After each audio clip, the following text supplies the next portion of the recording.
Welcome to the Great Lakes Outdoors Podcast. Before we start, we would like to thank some of our sponsors.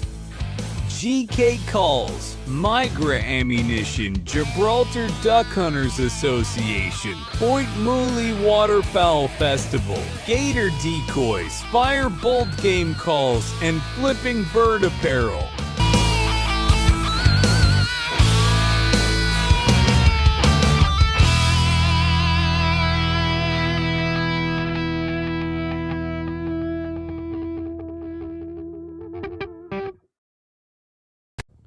What is going on, everybody? Welcome back to another Great Lakes Outdoors podcast. Chris and I. Chris, how you doing? Doing good. We were sitting here with, I think it's like 10-time reigning champ now on the podcast, Paul Hinman. I think this is about your 9th or 10th time now. Maybe 4th. Yeah, it might be your 4th. Paul, how you doing, though? Good. It's been a while. A little bit. Been too long. Turkey season's right around the corner, so I'm hoping to see a lot more. Yeah. It's definitely getting to be that time of the year. Seeing strutters out right now and hearing that gobble already out in the woods got me already fired up. Oh, yeah. But we are also sitting here with your brother, Phil, captain of Waltercation Charter Service. Charter? Yeah, charter, right? Yep. Okay. Phil, how's it going, man? It's going good. This is just about our Super Bowl time here on the Detroit River. Hearing the stories already from you and from what I've been seeing, man, it's looking like it's heating up fast and in a hurry. Looks like we're in for a good one. That's you've been out once so far, you said? Yep, we came down. We had the itch on Friday. Couldn't take it no more. Had to get in the water. Did you do any fishing up in Saginaw at all? We did some up in Saginaw. We were getting into some good fish, but water was dirty with all the runoff and whatnot and the rains. We were still sticking a few fish, but nothing like you could do here. Yeah, it's I don't know. I kind of want to get up there like in the Saginaw run and everything. I've never done it before. I don't know if Chris has. No, I haven't. I always heard that's a blast on the ice, but man, that ice up there sketches me out because that's kind of where you guys are from, that area. Yeah. Up that way. I don't know. Just scares the crap out of me up there. But Phil, you've been chartering. This is your first year chartering? This is well, yeah, this will be our first full year in Detroit. We did a little bit on Saginaw Bay last year after we got all of our inspections done and stuff. Unfortunately, we just didn't get our inspections done before we left Detroit last year. So now, how long? So this is your first year chartering. What kind of made you jump into the charter instead of fun fishing? Because I mean, that's a big jump. You're doing it more of a job now than you are, I guess, going out there for fun.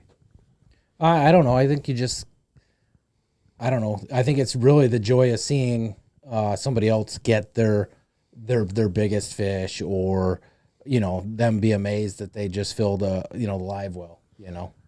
That's I don't know. It's like guiding, though. You know what I mean? It's like you almost don't want to turn it into a job, and kind of got to find that happy medium in a sense. You know what I mean? Because, I mean, luckily for you, we talked the other night, you make your own jigs as well, because you're probably going to lose a lot of jigs this year with the clients and everything out there on the river this year, because that's a snag city out there. But that could also be very expensive, getting newbies out there, and that is one of the nicest things, even the hunting aspect of it all, seeing the faces just light up from first time fishing, and I don't know, I get a kick out of that myself. Yeah, you kind of get like almost numb to it, like that becomes your new norm. But to somebody else, that that's our bad day of fishing is the greatest day that they've ever seen. So that's what I feel like you gotta watch how you move or what you say during like a charter like that, because like you said, like that might be their best day of fishing all year, but things could go sideways with you or equipment or whatever it may be, and it could just be a pain in the butt the whole day while you're out there. But for them, it's you don't want to ruin it for those guys. Yeah, I mean that's their day, and they're spending their money on that, so you want to give them the best thing you can give them. So you just keep cool head, whatever. Like I said, your worst day on there could be their best day they've ever seen. So, are you just mainly jigging? You troll it all? We come down here when we're in Detroit and we jig. We run a morning trip and an evening trip, and then Last couple years here, we started night trolling, and that's just kind of taken off. How is that night troll? I've never done that. It's pretty unreal. Really? Yeah. You just run lights on the planer boards, like just Yeah, we just put a little glow stick on the planer boards, and then you look at the river. Yeah, there's plenty of flats you can get up on at night, and that's where the fish will get up to, and that's not fishing really. It's catching. Really? I guess it would almost be like a hand lining scenario in a sense. Not quite. You're running planer boards. You're running spread. Like at night, like hand lining, it seems like it's on fire compared to jigging during the day. Yeah, it's it's lights out. Huh? I don't know. I always get confused with the river trolling just because of the current and stuff like that. I never understood the speeds. I mean, how do you determine that kind of stuff? The fish will tell you which way they want it, right? So we always troll upstream, and then we're up on these flats, and we're not very deep, 5 to 8 feet. Really? Yeah. And you're just working your way upstream, and the fish will tell you how fast they want it. Some nights you can't go fast enough. Now, what kind of are you running? Like your stick baits, F13s, bomber long A's, thunder sticks. Some of my favorites. I don't necessarily like running the F13s. You got to put out too much line to get the depth you need. So out there, it's all about efficiency. So I like bomber long A's and thunder sticks. Less line out to get the depth you need, which means you can be a little bit more efficient getting fish in the boat and out of the boat. That's one thing that I need to kind of consider more. Set my line or set my rods and my reels together. What do you? I'm drawing a blank on what you're calling that. Like your counter wise. Your line counter rod or reel? Yeah, I don't think I've ever calibrating. I've never even calibrated my rods or reels. Kind of just go out there on the fly and just go for it. I guess. I don't know. Well, that's the biggest thing is you need to be repeatable, right? So if your rods or your reels aren't calibrated, this one might be out 20 feet, but it says you got 50 out, or it might be out 100 feet and it says you only got 20 out. I mean, that's the extreme end of it. It would be really tough to be that far off. But, until you start paying attention, if you don't have your rods calibrated and you're out trolling and you feel like you got one lure that's just hot that night and that's the only one that's catching fish, none of the other ones are catching fish, it might not be just that color or that lure. It's that one's riding in the strike zone, and you don't have the other 6 or 10 or 12 out even remotely close to the strike zone because they're not calibrated. Right. It makes sense. I don't know. It's almost like a shotgun kind of thing. It's like patterning a shotgun. Well, I'm gonna reference to Paul here and Chris going back to hunting a lot just because that's what I do that more than I do fishing wise. Like your Benelli, like shooting high. Everybody says your Benelli shoots high. Shim it. You kind of just know. Well, you kind of know like your gun's gonna shoot high, so you kind of just know your rods. And I don't know. I just kind of go that aspect. I guess I don't know. But Paul's been out a bunch. Paul, you want to kind of just introduce yourself again to everybody? Yep. I'm into ducks and geese and all that stuff, and my brother here, he's the fisherman, the fishing guru. And I'm not just saying this because he's my brother, but I would put him up against most anybody out there every day. I mean, he gets it done when others can't. Which is huge on the river. Yeah, and the lake. Yeah, and you'll see people like, oh, it was a tough day. We struggled to get 4 or 5 in the boat, and he's got a full live well.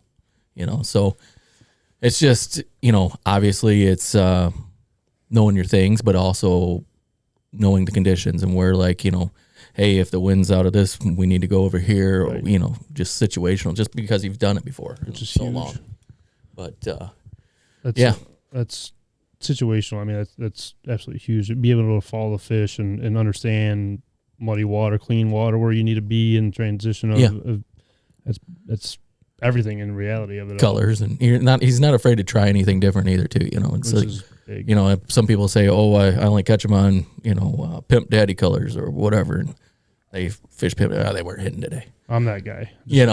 So you might change it up. You might go to instead of going to a 1 ounce jig, go to an 1.5 ounces, and then now because of the stream or the river is going much faster, you're in that strike zone again, right? Much longer, and it's just It's a whole just science. never giving up. You Yeah. know, just never just like saying, well, they won today. I'm gonna win no matter what. Right. And you need that mindset, guiding, chartering, whatever. I mean, any of that. Yeah. Life aspect. generally. Yeah, no, for sure. Oh, there's days you're gonna get beat though. Yeah. And everybody does. Yeah. Do you though? Because like you said though, and I'm gonna counter it just because your bad day might be someone's great day. So you're not getting beat all the way, I guess. You know what I'm saying? Like, it's, Well, I mean, even on the worst days, you come away with something. right, Yeah. It might not be a fish, it might not be a box full of fish, but it might be something else. right. Shoe down in the Detroit River. Or I mean, just you learn something. Dirty Hey, diaper. fishers, yeah, who dirty knows shop what you're, rag. yeah, who knows what you're gonna catch? It's in the half a river. skateboard. I've seen Right. that. Who knows? Who knows? The craziest story I've had. I don't even know if I've ever told this to really anybody. There's a spot on the river here. A couple years back, someone passed away, and they had to cross up on the dike wall and stuff, and we were jigging right next to it, and my uncle actually caught a pole right outside of that. And I'm pretty sure he still fishes with that dang pole to this day, and it kind of just makes you wonder where that pole even came from. Yeah. I don't know. That's It's crazy. Just, Detroit River's nothing to play with. No. St. not at Clair, all. wherever. Yeah.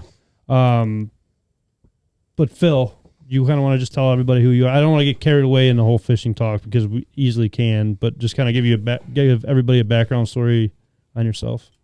I hate talking about myself or what I've done or where I've been, but I just a regular guy who puts his pants and his shoes on just the same way you do. I just like to fish, and I love to get people out on fish, and that's kind of my passion, And the other thing that made me want to go to the charter side of it is as good as we are at fishing. A lot of times your friends are at work, Right. Yeah. So now you got to find somebody else to go out with. Yeah. I mean, like we were just talking about with Paul's turkey last year. That's what we had to deal with, calling 20 people to try to get on a turkey late season. It's like pulling teeth half the time. Yeah, it's kind of weird like that. Like you got 3 turkeys ready to kill right now, and you can't find anybody to get one. But then when you don't have everybody Yeah, wants to go. everyone wants it. 100%. Yeah. 100%. But no, that's one thing too with hunting or fishing. Just diving deep into it and going all out for that. I mean, you're not going to be the most productive if productive at all if you're not putting like the homework behind it all and understanding what the fish want that day, or you're saying, Paul, like maybe a hair jig or something, or whatever it may be. Just understanding that, I guess, and wanting to learn more, wanting to learn as much as you possibly can to be successful. Yeah, totally. You get out of it what you put into it, and if anything that you went after with that mindset that you weren't going to fail or you were going to win, you're not going to lose. Right. It's like life or work or anything. If you want it, you'll go get it. If you don't, you'll find an excuse. Right. Yeah, it's I don't know. What is your favorite type of fishing or way to fish for walleye in the springtime? I'm gonna have to say jigging, just because that's rod in hand and you feel that bite. But there's also, and guys say, well, we don't like to troll because it's boring. But when you're out there and you get dialed in and you're dialing in that pattern, and you found the fish and you found the bait that they want, and the depth and the color and the shape and the speed, and everything comes together, and now you got 12 rods out and 8 of them got fish on them right now, that ain't boring. And then you loop back around on that and you do that a couple times and you got 8 fish on, 6 fish, 4 fish, 3 fish, My biggest thing is I don't mind trolling, but when we usually troll, it's like 90 degrees outside and those little black gnats are all over the place and cover the entire boat. Yeah. And I absolutely hate it. You need you like need a a little little wind. fan, wind or a little fan in the boat or something just to keep them stupid things away because they're horrible, absolutely horrible. I don't know. My favorite, honestly, is probably hand lining. Have you guys ever hand lined at all? I have not. No. I don't know if it's more of like a Detroit River thing or what, or if do a lot of people do that up north? I say up north, but I picked up a couple handline reels last spring, and I'm no expert at it. I've run myself over to the St. Clair River and fooled around with it a little bit last summer. But I mean, obviously, the fish Weren't where I actually was. They've already migrated up, but they do it all summer long at the mouth there at Lake Huron and the St. Clair River. But you just get busy, and so I'm gonna fool around with it a little bit down here in Detroit, and figure it out. It's anything, you got to put in the time to master it, 100%. figure it out. 100%. I don't know. One thing, there's no boats out at night. That's when I usually like to go out, is at night. There's no boats out there. The water seems really calm down. You get up close to them docks, because for me it seems like getting up close to them docks at nighttime with like big lights on them attracts all those bait fish into them. You go right along those and you pick up. I mean, I don't care if you're in 3-4 foot of water. It seems like you're pounding fish that shallow. Oh yeah, they definitely pull up, and that's basically our night trolling gig. As I figure up on the plateaus wise, and getting those bait fish. Especially when you get down here towards the islands and out here towards the mouth of Lake Erie. There's a lot of good ground out there that you can cover. For sure. Whether it's with planer boards and, plugs, or, like you said, hand lining. Yeah, I'd be scared though, even like trolling at night, because I feel like I'd be tangled up every other 5 minutes or something. Every time you get a fish on it. Because, I mean, I'm not terrible at it during the daytime. My dad's a lot better than me at it. I think my dad likes, I don't want to say he likes the fishing more, but he really enjoys it. And we give a lot back to like the farmers and stuff like that. But he's got it down to somewhat of a science. For me, it's like, all right, let's throw it on there and get it out there, and let's see just what happens. Like, he's got the whole loop around, so you just pop the planer board and it goes to the back of the boat, and it's as long as you're working inside out, you can mitigate anything. So a lot of times you'll get 2 or 3 on at a time, and it's just like you take the inside board. If you're releasing your boards, take the inside one and tell the guys that's got the ones on the outside to slow up, and just bring them in, work them one at a time. And like, when as well as I do, when it's hot and heavy, it's quick. If one gets off, whoop-de-doo. Right. Yeah. Drag him for a little bit. Yeah, what are you going to do, drown the fish? No, but there'll be another, you're not going to drown them, but there's another 6 waiting to get on it as soon as you get it back out. So I think that is one thing. I mean, like what you were just saying, like the mindset of a charter captain, what separates them more than just the fishing aspect of it all, how he handles certain things on the boat, whether the lines are getting tangled up or, the frustration, how he keeps that in. I feel like that's a big separation. Yeah. Well, you definitely rig your boat up with twice as many rod holders as what you're going to run. Right. So nothing touches the floor. Especially at night. So you got a fish in, he comes into the boat, you get him off, he goes in a live well. You either get that rod back out or you deal with the next one. So you want a rod holder to set that one in so it's not in the floor. You don't want anything in the floor, nothing in the floor. That's where bad things happen.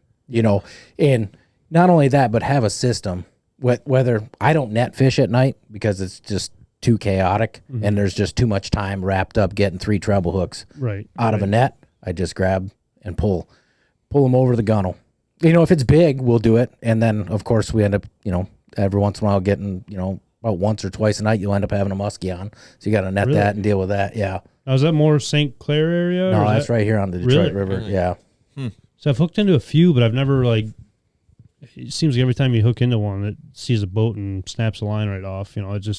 They get so skittish. I feel. I mean, any fish really gets skittish up by the boat, but I don't know that. And my grandpa calls me crazy, and a sturgeon hand lining, because my grandpa grew up hand lining on the river, and he said stories for days with it all. I want to just experience it. He thinks I'm crazy because I'm just gonna rip my hands wide open every single time one of them things get on, but just. I don't know, the fight, I feel like. And I think that's why I like handline more, because you just feel everything. A rod, you feel the fight, don't get me wrong, but you're not feeling like you're holding the actual line, pulling the fish in that way. I don't know. More in touch with the fish. I feel like it fight. is. I mean, I don't know.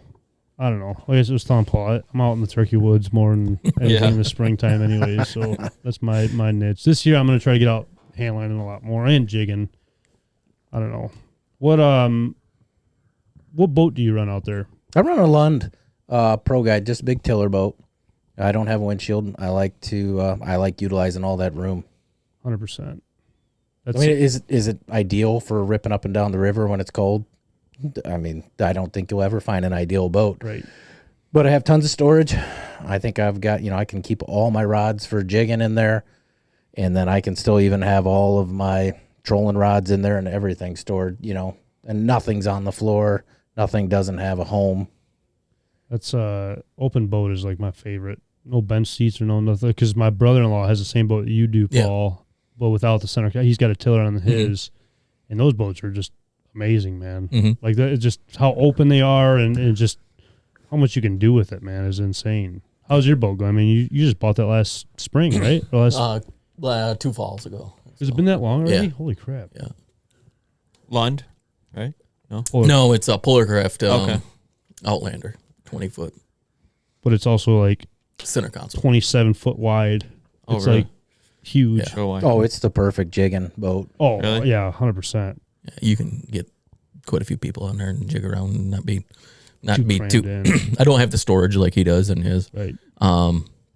There are like you said, it's hard to have a perfect boat, you know. I mean, in an ideal world, you could have 7 boats: one for duck hunting, one for trolling, one for jigging, one for If everybody could win the lottery, Yeah, that is. you know, there's just not one that's going to do everything. Right. And I don't have the storage that he has for the rods and all that kind of stuff. But he gives somewhere and he takes somewhere too. Do you like the center console more than like a tiller boat, like a tiller? I do like the center console. It does have its ups and its perks and downs, but it sits a little higher. Like we were just talking on the way down, his boat doesn't draft as much, catch as much air Right. so it's easier to control on the river. Mm-hmm. Where mine's more a little bit high profile with that center console and that windshield and everything. So it'll catch the wind and That's true. it'll move a little bit more than his. But you like I said, you can't find a boat that's great for everything. Everything, right? You know. For me, I just like my dad's got the side console boat, and I got the little tiller duck boat that Chris helped me out the other night, but been getting all the foam out because it's. Yeah, what was the deal with that? Well, keeping it in the summer for the last 6-7 years or whatever, out in the water all year. Well, let me backtrack. In a slip.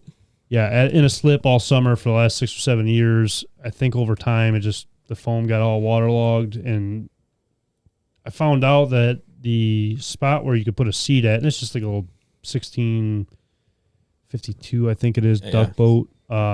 We just go to the islands out here really with it all. We used to jig out of it, but the seat that you could have in the back was just a rod that went down right into the foam. There was no bottom to it or anything, so all that water was just pouring right into it, and there's nothing even draining that. So that water is just sitting in there for that long, and I didn't take all the foam out of it, but I'd say at least 75% of You it. took out a lot, yeah. And some people might not think it's that much, but I bet you it's close to 100 pounds of foam that was in there. And I got just a little 25 on the thing. Like I said, it just gets me to point A to point B to the islands and hanging out. But for that kind of size boat, I mean, that 100 pounds That's a lot, big deal. Yeah. You know what I mean? The good thing about that kind of boat is I can we're talking about moving the gas thing up front. You can do so much more with that boat compared to like a Lund. I mean, not that you can't with a Lund. I mean, you could gut any boat in reality, but that boat, I think I have more, I don't know, a variety of More easily options. doing it.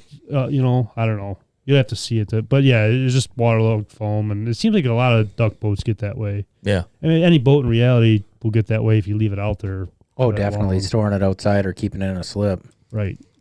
That's the hardest part, too. I mean, you're going to be keeping your boat down here, you said. I only keep it down here for a month and a half, and then it comes home every day. Now, do you have people watch that for you? Like that boat? That's a whole community down there. I think that's probably the best marina Okay. on the whole Detroit River. That's our Detroit River family down there, and everybody watches each other's back. And if somebody's out there that they don't know walking around on the docks, it's, hey, what the hell are you doing? Right. That's really nice, though. Yeah. That's really nice. Super important. Yeah. Because, I mean, for me, I'd be freaking out if my boat's that far away and you don't know what's really going on with It's it. like a neighborhood watch. Yeah. No kidding. Yeah. We got a bunch of Karens walking Got around a out Facebook there. page for it. Yeah. No kidding. That's, that's super important. Well, when we're down there fishing, we stay down there right there in the marina. Oh, you do? Okay. Oh, yeah. I got you. Yep, we got a trailer right there. We set So up it's not camp. bad at all. Yeah, we stay. That's not bad. How hard? I know me and Paul have talked about about it, but if you guys could get into it with like the getting your guys' license for captaining, like your captain's license. Yeah, didn't they switch that like last couple of years to be like if you're on the Great Lakes and whatnot? That they switched like there's how you have levels, to, correct? or levels or something like that. Of what captains or no, like size boats maybe, or there's always been, You get like a 100-ton master or a OUPV 6-pack, which is operator of an uninspected vessel, which in the state of Michigan is an inspected vessel. Yeah, you got to get them inspected and pass a dry dock and a wet dock. no, like is that yearly or is that just one time? 2 years, I think 5 years. 5 years. Once you get your captain's license, I think it's like 5 years. You got to pay more money, resend in all your paperwork, go back, take your physical again, and then. But the renew. boat inspection, I think, is every 2 years, right? Yeah. Yeah. Now was it tough, like the captain's license, like the test and everything? It's not a walk in the park, but I mean, you study for it, you'll get it. I mean, if you want it, you'll get it. Because I almost feel like sometimes, especially during the walleye run around here, it's almost like if you got the one good goose feed out in September, everybody becomes a guide out of the blue. You know what I mean? And Oh yeah, it's definitely saturated. now, is there a lot of headbutting with all of that, since it is, I don't really know. I try to stay out of that drama. that's the best way Like, to go you know what I about it. mean? Like, I want you to do it just as well as, the next guy, and I don't got any beef with that. I wish no ill on nobody. There's no secrets on the river either. There's not, but we know that, but there's a lot of people out there that are so cutthroat about everything that won't even tell you. Oh, yeah, there's what definitely- lure or what bait, anything. What's Oh, going yeah, on. yeah. It's There's like, definitely a lot of headbutting and a lot of jockeying for position, but man, I don't know. Run your business right. You're gonna get your clients. Do your business the way you do life. because I know, like here, growing up doing this, you could always tell when the tournament guys are here because they're flying by you at 100 miles an hour, and it's like, dude, it's like 9 foot of water. You're scaring all the fish out from right underneath everybody. And There's that's, so much traffic. I mean, when it's busy down here, and I'm sure you guys both know, I mean, you could walk from the mainland all the way to like Grosio, all the way to Canada, basically, Yep. without a problem. Like, just step on each boat and you're good to go. It's bumper to bumper, basically. Yeah. But it's just, I don't know. There's some charters out there that just don't care about anybody else out there besides the people on their boat, it seems like. Yeah. Yeah, or getting likes or clicks or whatever, But and that's the worst part too. The weekend out here is crazy, and then you get a lot of non-boat etiquette, like don't drive over top of the fish. If you're on a drift, get out into the shipping channel, go around them, or take your time getting up. Or the worst thing, the thing that really grinds my gears is they feel like they're doing you a favor and they're going to come by at 5 miles an hour instead of on plane, and they throw that 3-foot roller. Yeah. Like, dude, get it up on plane and go by. I'd rather go full speed next to me. Yeah, I'll than- get a 6-inch wave versus this 3-foot roller that you think you're doing me a favor. I remember when I was using my duck boat for jigging, we had a border patrol do that next to me, and like just absolutely just buried us into a wave. And there's not much to that duck boat, so I was like, "You got That's messed up. I mean, they don't care though. Yeah. You know what I mean? They're just Yeah. rolling through, and they have to know what they're doing out there. You know what I mean? They have to know. You would Or think. just situational awareness is non-existent with, some people. Yeah. It's just crazy. Even the stories like between captains out there with seeing other captains like boat failure or something, and they're basically like laughing at them while they're out there floating away, or it's just crazy the stories that you hear about all that stuff this time of year. It's just I don't know. It amazes me every year how cutthroat I guess it could possibly get. If you think it's just in fishing, It's the definitely not. same, Oh, it's same everything, thing yeah. in Everything waterfowl and deer hunting and turkey hunting. It's all the same. It's the same people And I'm with looking- the same poor attitudes. I'm learning more and more even like about the public land turkey hunting like down south. Mhm. Good Lord, I thought like up here we had it bad, but down there it seems like it's unreal, man. Oh, yeah. Have you ever turkey hunted out of state? No, I'd love not to, but no. I went to New York one time, and that was all private. But just watching like the hunting public and stuff, and they get a lot of backlash. with Yeah. all- Yeah. yeah. And, in Mississippi, I was just watching the other day, they're down there, and it's Arkansas, I feel like, is the same. it's just almost. like every parking spot's got 2 trucks in it, and they're working all the same birds. The hunting public is difficult. Not to get off the fishing by any means, but the hunting public is difficult because you got a group of guys that are being successful with it all, just like any other thing with fishing or hunting, whatever, life. When people see that, and maybe that one guy knows that one cell phone tower or something out in the back, they think they're giving away spots, or it's just people I feel like are more jealous than anything. You're catching limits of fish. Your competitors are jealous that they're struggling. Success breeds, It's horrible. Success breeds jealousy. It's like, well, I could do that too, or whatever. But it's just like that, and in everything, in life and at work. It's well, Tom got this promotion, I should have gotten that, or blah blah blah, or whatever. It's always going to be that way. And when somebody's and then they say that the hunting public is causing states now to up their non-residents because people are out there doing it. They see now, it's something I can attain. Yeah, and I can go to this state and hunt and have success possibly. My biggest thing is like, what's so bad about that then? No, that brings in revenue. Revenue, and then just like more hunters, that more people out there. Everybody knows that it's like a dying thing. I mean, I don't know about the fishing community as much, but are the numbers in the fishing going down? Do you know? No, and you'll look at it, and that's one of the other debates that you see every Facebook keyboard warrior. Throw them big hens back. Throw them egg wagons I'm glad back. you brought that up, because I got a question for you after this. I mean, you're looking at record hatches every year that they're coming out with on Lake Erie. You're not hurting that fish. The general recreational angler is not touching the walleye population. Not at all. Which is insane to think about, one, that there's thousands and thousands of boats out there, tens of thousands of boats out there, maybe even hundreds of thousands of boats out there, like on the entire river. And we're not even making a dent in the walleye population. Well, the Great Lakes walleye population is... It's insane. It's insane. You can't... I mean, I'm sure you probably could, but it's hard to... put a dent in that population. It's probably one of the greatest walleye fisheries in the world. We'll probably see it crash like the salmon. They'll eat themselves out of forage. I mean, you look at it up on Saginaw Bay, that perch population is nowhere near what it used to be, and you're going to see it down here on Lake Erie. As in, you say what it used to be, how many years ago are we talking? Well, I mean, when I was a kid, in the 80s and 90s, they had all these walleye rearing ponds that they would rear walleye for the Saginaw Bay. And, less than 10 years ago, it used to be a 5-fish limit, and they had to be 15 inches. Now it's an 8-fish limit. They don't have to be but 13 inches, And now Saginaw River was closed from, the mouth to, all the way back.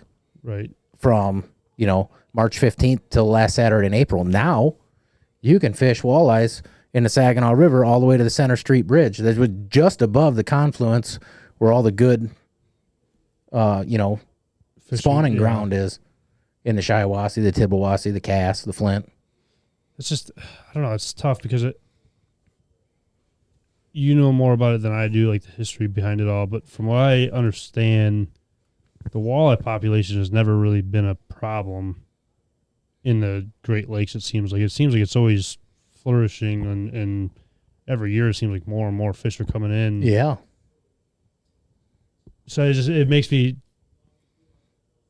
I almost say, like, I don't see it really going anywhere, I guess. Like you're saying, like they're going to eat themselves. The only thing I think could help them or hurt them would be disease, or let's say they eat themselves out of the forage base. Which is your bait fish, your shiners, your emerald shiners. But we got gobies now. These things are adaptive. How many times have you caught a walleye on the Detroit River and his jaw is all red? Right. He's been down there rooting around in rocks for gobies and crayfish and everything else down there. I just almost think it would be more of like them adapting if it ever got to that point of finding more food. Oh, and you might see some sort of disease take them out. Yeah, that'd be. It's always a cycle, though. You know, we see that in waterfowl and even in deer hunting and stuff like that. There's always a cycle. That I'm sure there was a time that it was bad, and now it's great. When is that bad going to happen? When's the bottom going to drop? We're in the glory days right now. These are the good old days. That make me feel old by you just saying that. You know? I'm sure your Everybody always grandpa talks about the good old days back in the day, and like how you could kill however many redheads and cans or whatever, and now you don't see hardly any, and you see that, and it's like, holy crap, am I that You're living We're that getting right now. Yeah, I don't know. I just in the walleye world. because even like Canada for us though, like there's no size limit, and you can catch 6. I think there is a size limit over there. No. I was gonna say there's No. nothing from what I understood, but I mean that's not even making a dent, and it's still increasing wise. It's I don't know. It's just a good debate to have. But what I was going to ask you though is a huge debate in the walleye community is throwing back like the 10-pounders, 10-pound females. the females. In my eyes, personally, I would rather throw back like the 3 to 5 pound females. 'Cause I could be way off on this, but they're more like fertile in that aspect. I feel like a 10-pound female, 11, 12-pound female fish might not be as fertile. And I could, like I said, I'm not no biologist by any means, but I feel like those fish are fine to take out. But like the smaller ones, if anything, those would be the ones to throw back. And I think you're 100% right. But like I said, I'm just like you said, I'm no biologist, but those are the studies and the arguments that I'm hearing is that class of fish and that 24, 22 to 26, 27 inch fish is those are the ones. Yeah. Like your 32s, Yeah. They've got more years on them that they're going to be able to breed or spawn. I feel like it's almost like us, right? It's like a little bit more exactly. That's kind of the way I take it. But then you always see every single year, I'll throw those big ones back. Yeah. Why are people saying that? I'm gonna throw it back, and the next guy's gonna keep it. Yeah. So I mean, if it gets caught Are again, people saying that because so they're it's- jealous and they want to catch that? I don't know what it is. People just love to argue. Yeah. You know what I mean? You can go on anything and somebody's trolling something just to, I don't know if you need to say that stuff to get your kicks or what. Go fight with somebody on the internet. Yeah, I mean that's the thing too, and we just talked about it on our previous podcast that we had. It's just one of those things where those people are going to have their minds made up on social media and just let them roll with it, and you think your way, and they think their way. And That's because the way the grandpa taught, was taught them, and that's how dad did it, and that's how I do it. And It's just like the fanning of turkeys. Like if it's legal in your state, why are you bashing somebody? Is it super effective? Oh gosh, yeah. I mean, but it's legal. It's just like baiting. Like in Ohio, you can bait deer.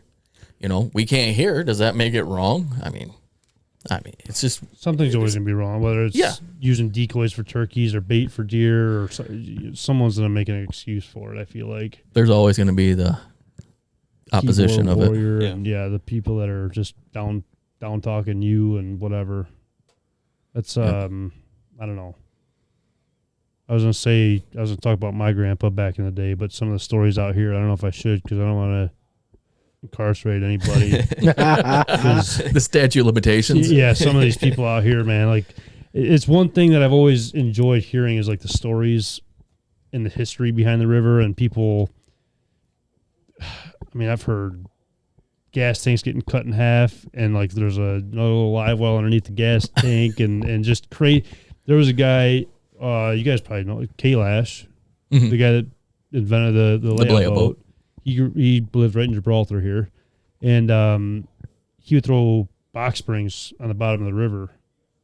So when people are jigging, they would get caught up on that box spring, break off. He'd go out there at night, pull up that box spring, and you never have to buy any jigs because they're all tied up right on the box spring.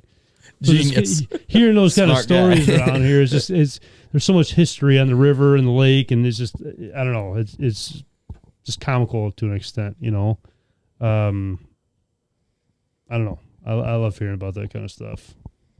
Do you do any other fishing besides walleye? man, that's my bread and Just butter. walleye? Yeah, I mean we go up. We've been starting to go up annually. We go up to Grand Traverse Bay and we go jig lake trout in the summertime. Jigging them. Yeah, that's fun. I bet you that's a fight and a half. Huh? Oh yeah, on the same walleye gear, 6 foot. Oh Yeah. wow. Wow. Yeah. Yeah, we go up there and do that. That's fun.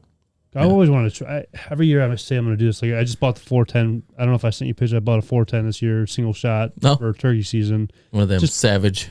It was Stevens. Stevens, yeah. Yep. Yeah. Got a little red dot on it. I'll have to show you a picture. It's deadly at 40, man. Oh, yeah. It's insane. There's not the 410 is the best patterning shotgun around. I was blown away about it. Yeah. I was, especially with, like we're using the Migra, the TSS load, and I'm sure, other companies are the same way, but like the amount of BB is in one plate is just insane to me. Yeah. Did you count those BBs yet? I haven't counted them. No. I'd be curious to know What size shot? 9 shot. Yeah. So you got a I think it was few. 313 or so. I bet you got somewhere about 95% on target. For sure. It was just I was shocked. At 40 yards, that's pretty amazing. Yeah. For a 410, 100%. 100%. No, but to think that they could fit that many BBs into one little 410 shot, I mean, that's... Well, you think about the it's advancements crazy, now. and they're super heavy. You think about the advancements now. I mean, like 30 years ago, you had a 410, you could only fit, like, 4 shots the best shot you can use for turkey. So you'd have like 19 pellets in there or whatever, you know. And so that obviously wasn't an effective load. Now you put 9 shot in there, TSS 9, or that many more. You've got, I mean, which is the same weight roughly of number 4. 100%. Yeah. That's what it's just. And I don't know about fishing as much. I always feel like fishing's got it's just core and everything, like the hunting, how much is involved over the years, and like in that aspect of it, like the shotgun shell alone, you're starting to see a lot more 410. You're seeing a lot more 28 gauges, and that goes like we were talking about hand lining. Okay, so you can go out there and pound a 6-man limit of jigging. Well, now hand lining is a little bit different. Now that's like using your 410. It's just a different technique that you. That is true. Yeah. It's a great tool in your toolbox.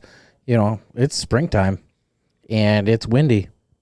Well, guess what you can do that you don't have to even worry about boat control keeping over top of your jig. Right. I'm not going to go run a trip hand lining. So I'm going to be on the trolling motor. That would be tough because hand lining, you almost have to have like maybe 1 or 2 people on your boat, and it's probably kind of hard to come by just 1 or 2 people. I feel like it might be like a 3 or 4 person trip. I don't know what your average size trip usually is. Right, but I mean, like, I'm not going to offer a hand lining trip. I mean, everyone wants to come jig, though. I mean, but if you're a guy that likes to fish the Detroit River and it's windy and you're struggling to stay over top of your jig that day, well, it's a no-brainer. Bust out the hand line.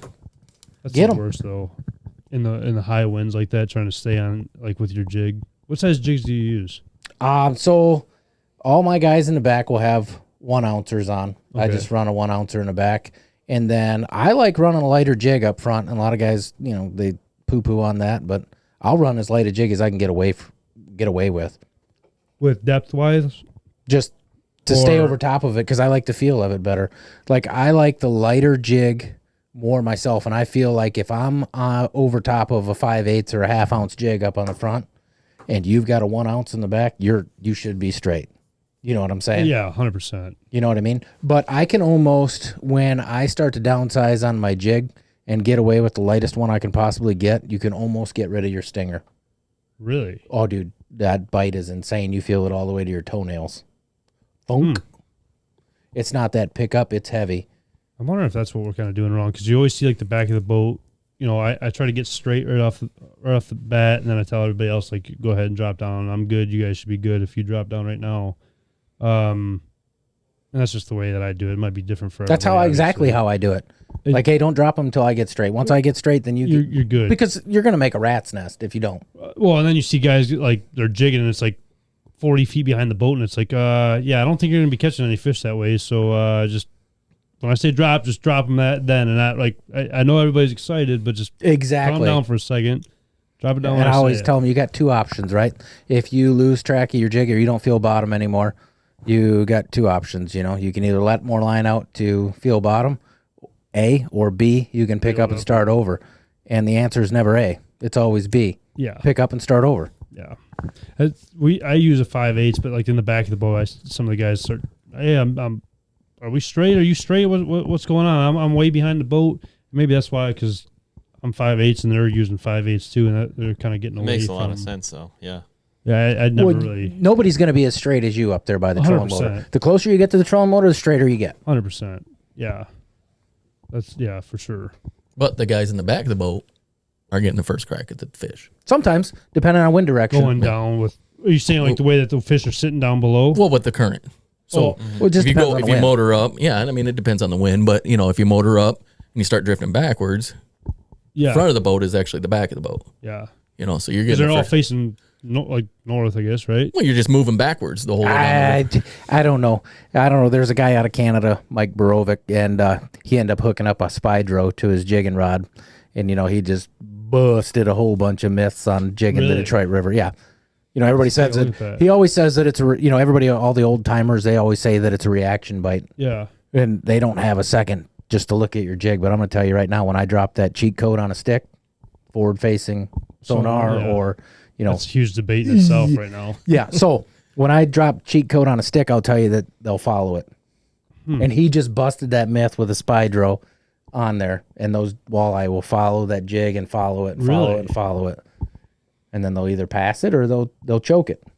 And I'm going to tell you right now, Mr. Pimp Daddy, Pimp Daddy, blue ice. I like the little bit of I think it's black ice usually and a freeze head. when you start out your day, it gets going. One guy's going to be stroking them, Right. and everybody switches to his color, right? 100%. And he's still the only one stroking them. Yeah. How is that? Cadence over color. I'll tell you, cadence over color any day. That makes Pay sense. attention to how he's jigging, what he's doing. Has he got a big pause at the top? Because every day is different. Do you think color really matters that much? I go with darker colors and darker water when I'm always chasing that stained water, right? But that water clears up, or you're jigging, let's say, St. Clair River, you better go natural. Because how clear it is. Yeah. Yeah, I was out last year in March, out in front of the casino there in Sarnia in 30 foot of water, and I could look over the edge of the boat and see my jig. Really? Oh, yeah. Wow. Better go natural. Because my grandpa always goes to that Arkansas Shiner. It looks like just like a shad almost. He always catches it on that. Like I said, I like my Pimp Daddy. Nothing wrong with that. I don't know. I don't know when you get to a certain depth if that color really matters. It's almost like just putting it in front of their face. But like you said, if they're chasing it though, Cadence over color. And you'll see that on your forward facing or your live sonar. And I'll tell you another thing you can do with live sonar. Live sonar has busted so many myths and cracked so many codes. You can induce doubles, triples, and quads on your boat with live sonar. How many times have you been jigging and you reel up your fish and there's 2 or 3 chasing it? a lot. Exactly. A lot. So what happens? You can see that on your live sonar. You hook a fish, you pull him off the bottom, you can see if he's got company. And if you take your time, a lot of times when I see that, I'll hook that fish and I'll walk to the back of the boat. Keep jigging, guys. Good for the other guys. Boom, boom, boom, boom. We got 3 fish on now. Wow. 4 fish on. See, I'm real big on even like the wake from other boats. Like I'll just stop jigging for a second and just let the boat kind of rock me back and forth. But some of those guys, like this time of year, kind of lethargic fish down there. It seems like a little colder water temperatures to an extent.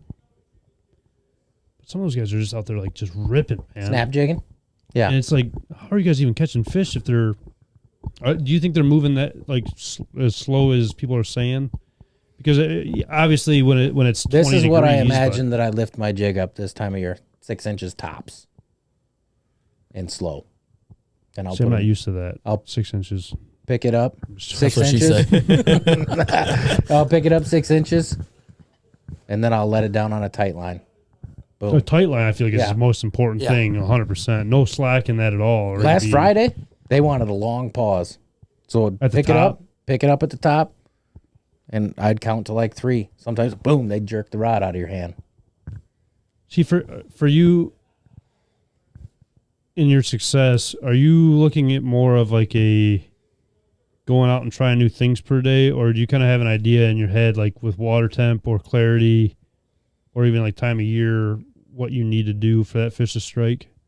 Well, last year was an eye-opener, which really shortens any kind of learning curve and was a myth buster. So last year we didn't have any ice. My first trip jigging was on the Saginaw River, February 7th, dodging ice flows, February 7th, we're out there jigging, and I jigged all the way till I came down here in April. So we had February, March, all of that to jig cold water with a cheat code on a stick down there, seeing what's going on.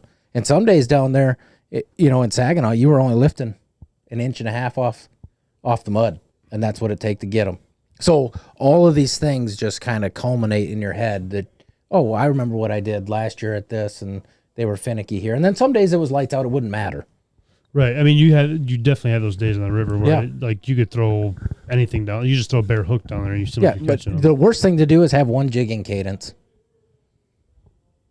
Do you write any like a journal or anything like with that kind of stuff? Like, do you have like it was cloudy this day, but the water clarity was good this day? I had this temperature. A notebook for several years of what was going on down there. But I mean, I guess I should probably still take it. But you get your milk run. You know where these fish are going to be based on watercolor, time of year. But some days you don't have a choice.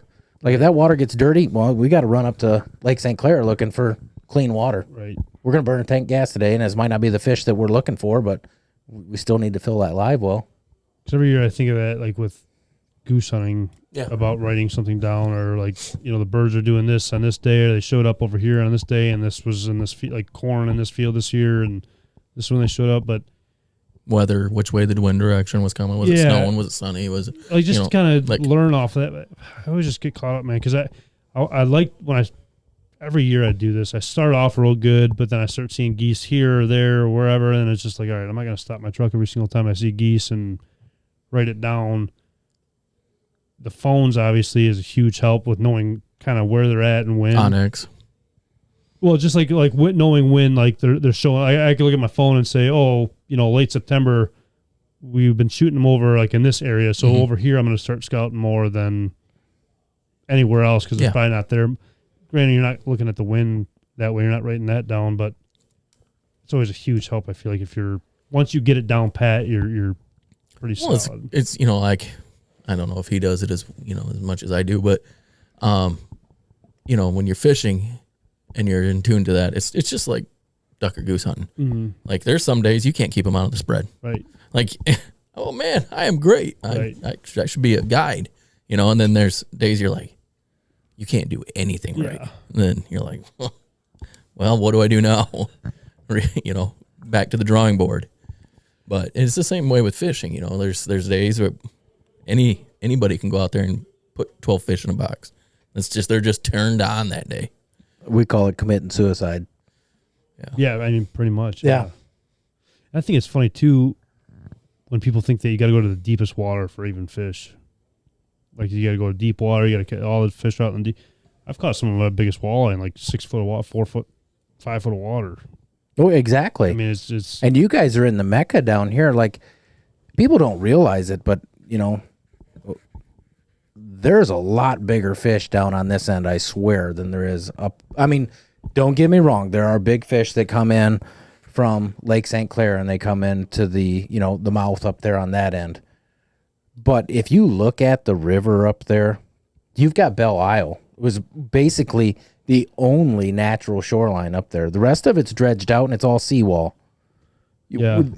Down here you've got all of these islands. Structure-wise and stuff. You've got all natural, islands and natural gravel. All the gravel's been removed, if you think about it, out in front of all of those seawalls because you get a freighter up next to it. Now, there are pockets, and you have to go find them. For sure.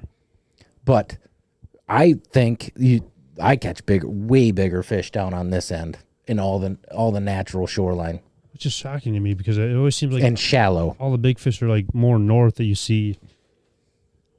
Excuse me, on the forums anyway. Like you see more people upriver catching, the 8-10 pounders or whatever. Well, Fighting Island is like that's one of my favorite places. You could spend the whole season fishing around Fighting, grassy mud. I mean, it's all natural, good shoreline, and it's right close to all the ramps. I mean, that's where everybody's at. Yeah. But Fighting is I like Ballard's Reef. I like fishing. Yeah. I like fishing gross eel, all that stuff, and then coming down here and calf and sugar and. So I like to get, even outside the packs, though. I like to find those like flats where, you know, there might be 10, 15 boats there, but it ain't 100, 200 boats all just jammed into one spot. Oh, that was us you the know? other day. Everybody was going up from the red pencil buoy above the matchstick and coming down to the matchstick. And then maybe going down a little past it. And I looked and I said, well, if we're catching fish over here, I'm going to go back to one of my other honey holes, Right. which is buoy 98. And we took it to the water intake and we just slayed them in 25 foot of water. Only boat in there. If anybody would have been looking, the net was flying. That's so nice, though. It's such a gratifying thing just to be like, yeah, you guys could have those fish. Oh, and they're I'm beat gonna up. limit out before you guys. I got out here later than you guys, but I still caught them, and I didn't have to deal with any other boats. And I didn't get one snag. Not one. Yeah. It's all just good bottoms, you know. That's my favorite. And the thing is, you go to the Trenton Channel, Oh man, you Nope, might want to don't bring go. you might want to bring 500 jig heads. 100%. Every single bounce, it just seems like you either got a fish or a rock, and most of the time it's a rock. Rock. Yeah, You just got to jig down there, find bottom once and jig off bottom. You got to like a half reel up or Yeah. something, and Yeah. 100%. But now, if you've got forward-facing sonar, you can see those snags and lift up above them. Now, I do that in the Saginaw River a lot, and I'll fish around a lot of down timber, right? And then, pick them up, and you can see your jig, get it up above that snag, float over top of it, set her back down. Are you allowed to use that like in the tournaments for walleye? Absolutely. Are you? Yeah. Because I know, like I said, I know like the forward-facing sonar is like a huge thing in the fishing community, and I've seen a guy the other day talk about like the bass circuit, like the bass. You know, there's so many different bass circuits out there nowadays, but talk about that with getting money for the tournaments and using that, how much of a cheat code it is, and it's not like the actual. It's not fishing anymore. You're not really finding out. Oh, it's totally still fishing. Yeah. But like, there's some people that think that way, and it draws such a big debate. You know, in I've the got on fishing several community. lakes this winter and find a school of crappies that's 30 yards by 30 yards and Like- get over 30 Yeah. yards by 30 yards and get on top of them and can't catch but one. It's still fishing. It's still fishing. That is true. That is true. I mean, it's frustrating. And it's no different. We were up on Saginaw Bay ice fishing, and, you know, there was guys doing good. We weren't doing good, you know, and you got the camera down there, and it's one walleye after another coming through to check out your bait, and you can't do nothing to get them to bite. Some of them with lip tags, and you're like, please just bite, you know? Man, have you ever caught one? Oh, yeah. Have you? Yeah. I've probably got a dozen or so in my lifetime out on Saginaw Bay. See, Paul's got a lanyard full of bands. I got a couple bands. Chris has got what? One now? Yeah, Two? yeah, One? Yeah. And you got a keychain or whatever you Yeah. throw the lip tags on. I've never caught one of the, so they do both. They just band them up there, and then they have the $100 reward ones. I've never caught a That'd be $100 sweet. reward. That would be awesome. I told you about our reward, didn't I? Yeah. That band. Yeah. We shot a duck this past year. It sucked. We had some guys come in from, I think it was North Carolina. They came in from North or South. and they drove all the way in. The whole roost got up at once, and they all flew in. It sucked. We called a shot, dropped a couple birds. After the hunt, I walk out there because I thought we killed a few more than we picked up. And the last duck we found, I pick it up, and I look at it, and I was like, that's kind of a weird looking band on its leg. I pick it up, see it, and I was like, reward. So I hurried up and like closed. Oh, my he hand a hit little that. He hit that so I fast. played it good, man. I played it good. I was like, "What has Kyle got? Kyle's got something." And I looked at it again. It's like $100, and I was like, "Oh crap!" I tucked it away again. Nobody knows at this point I had this duck in my hand. They know I got the duck, but not a band. And I'm sitting there walking back with it. I got it in my hand so nobody could see. I'm holding it by the foot so nobody could see the band. And it hits me. I'm like, "Oh, wait a minute. The reward band usually means there's another band on its other leg." So I look down, and sure enough, there's another band on it. And then I told everybody about it and gave it to my dad. But it was from South Dakota, That's cool. which was just mind blowing to me. But it's not just the band, but like the history behind the bands of seeing where they come from, like even the fishing aspect of it all. Are they coming down from the Mouillee or coming up from Mouillee, or just theoretically speaking, like where are those fish from? You know what All I your mean? fish Yeah, it's just that wild. come out of Saginaw Bay that are tagged Dow Dam. So that's a whole nother world I've never even like broke into. That'd be sweet though. That'd be sweet to get into that. Well, I remember when we were kids, we caught one on the Flint River right before our season went out. I mean, we were down there. I think it's about an 8-9 pounder. Yeah. tagged. We couldn't even get up the hill one evening back up at the riverbank because we had 15 fish that were over So 8 heavy. pounds each. Oh my gosh. There was 3 of us, and we had our 3-man limit, and had them all on a stringer. And whoever was designated we had to push them literally Oh, man. because he had 15 fish, and I think the least one was like 6 pounds. Good Yeah. Lord. Yeah, it was a good year that year. Good Lord. Early spring, you know. It's like pulling a jet sled full of geese. It's like, Yeah. one goose, yeah. no big deal. You throw like 6, 7 more in there. It's like, good Lord, I can't even move Oh, this yeah. stupid thing right Yeah. now. Yeah, Yeah, that's there's- crazy. That's some quality fish. Yeah, we used to get into them pretty good there. I don't know. I haven't even fished that in years now. It just depends. This year, I mean, it just depends on when your runoff is, right? Like, it's so situational. It's like everybody whines and complains about the, Saginaw River being open now. And theoretically, there might only be a week's time frame where you're actually going to go in there and catch fish, because after ice melt and then snow melt and the runoff, and it turns to chocolate milk, and then one rain when you still got frost in the ground, you got a ½ inch of rain. Now you just got even that much more runoff, and those fish just make it upriver and spawn without ever having to bite a jig. So Yeah, that's insane though. That's sweet though. You're switching hands, with people. Oh yeah, we got all these fish. That's sweet though. Do you go off the pressures at all? Barometric pressures. I mean, if I know a lot of people do that for hunting and fishing, but what's your take in on the that? guide world, you don't, because you got to fish. Yeah. It's kind of like tournament fishing. Like, whether you want to or not, you're fishing. Yeah.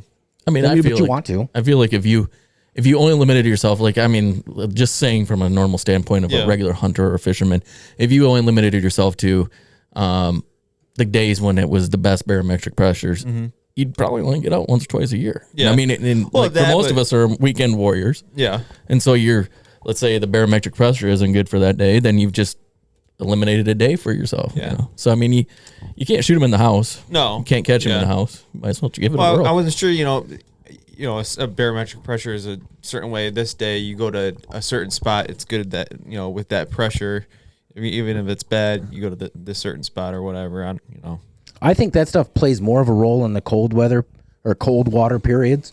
When you get into summer, these fish, their metabolism, they're cold blooded, so their Yeah. metabolism is going as fast as it's going to go. He could eat a couple of shad or some perch in the middle of summer, and 5 hours later he's got to eat again because those are gone. Yeah.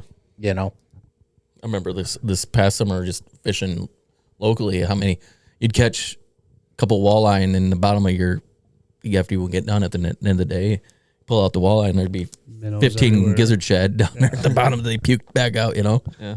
So Do you guys run into a lot of problems when the fish flies come? No. Because that's kind of a thing around here too. A lot of people were saying they stop biting because there's so much food from the fish flies sinking Yeah. down or whatever. I don't know if you guys kind of run into a. I really don't think everybody says that, but I think there's definitely bite windows, and I'll give you an example of it. 2 years ago, 4th of July, full moon. You were in middle of a big bug hatch there out on Saginaw Bay.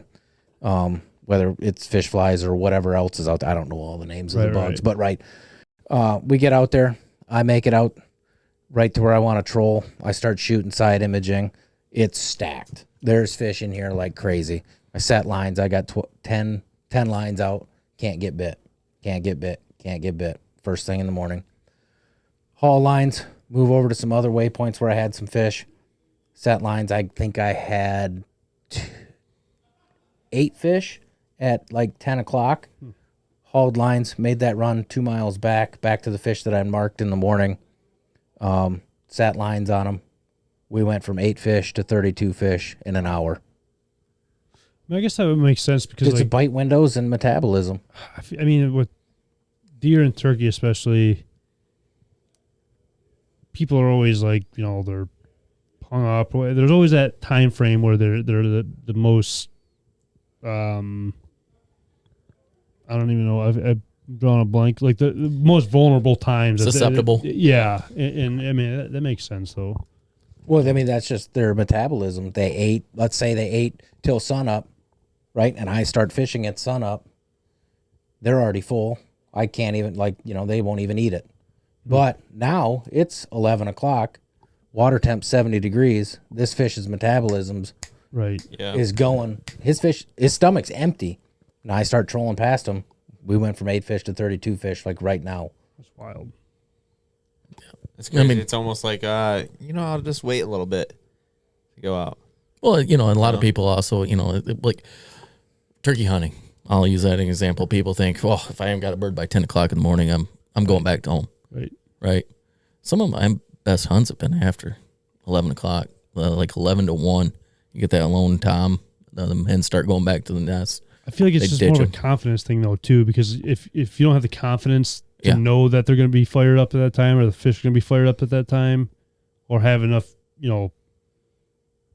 as much belief in yourself that you can get that bird or those fish to strike at that time, that'll just draw everybody away from everything. You Yeah, know what I I mean, mean- like it's Yeah. And then, you don't know what, the guy has to do after, he Right. might have prior obligations after 10 o'clock, or whatever. And doesn't have all day to sit out there on the water or in the turkey woods to figure that out, So, I remember that was one of the biggest things that I was worried about when you came down last year. Man, I hope we can, because it was getting towards later in the Yeah. year, and it was Labor Day weekend. was it that? It was close. Yeah. It was like Saturday I was before gonna say, Labor I Day. know it was like one of the last couple weekends of the season, I believe Yeah. it was. I was like, man, I hope we can get it done early, but it might be a little tough right off the bat. I hope we could just do something with it, because me personally, even with the fishing aspect of it all, I overthink too much with bringing people in, and Paul knows this and Chris knows this, like trying to get people a good time with it all. But if that person's got that time and having that confidence in yourself to get that bird or those fish to strike up later in the day, I don't know. Just having that confidence in yourself that it might happen, just not right now. It could I guess happen, is yeah. all I'm saying. Yeah. Well, here's a question for you, Phil.